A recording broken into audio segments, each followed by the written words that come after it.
get one life. And out that one life, you're only going to get out of it what you put into it. And never being okay with where you are, because after every level is another level, whether you realize it or not. And I always wanted to see what was past the thing that I got. I got here, but what was back there? I was never content with being here. Don't post everything you think. Don't.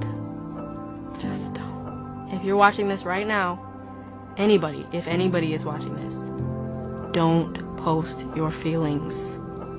Don't do it to yourself. Even if I do a good job, I always wonder, how I could have done it better. I rarely celebrate anything.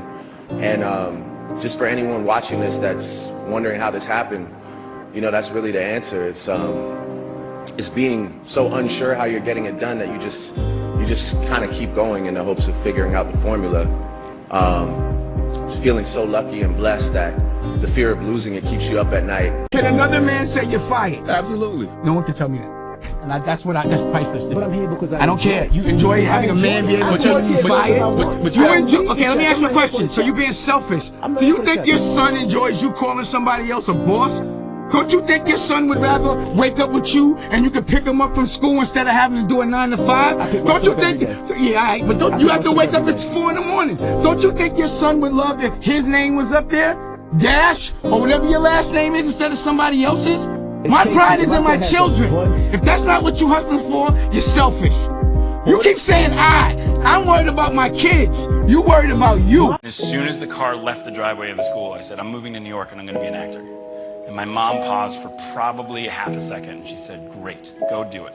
The only thing I ask you is, in 2.5 or 3 years, if you don't have any sense that this is going to happen, you have to make me one promise. And I said, what? And she said, you got to pull yourself out, because as your mother, you can't ask me to tell you to give up on your dreams. And I said, that's so profound, and yes, fair. Cut to 2.5 years later, I was like, so I'm out. This is terrible. It's so scary.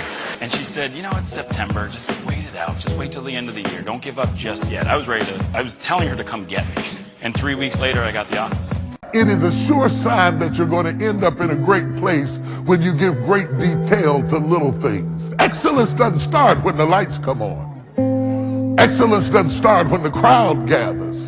Excellence doesn't come when everybody's watching. Excellence is nurtured in mediocrity. If you cannot manage the little things, you'll never be able to manage the big things. If the little things overwhelm you, if you complain and collapse about little things, you'll never be ready for the greater things that God is about to do in your life.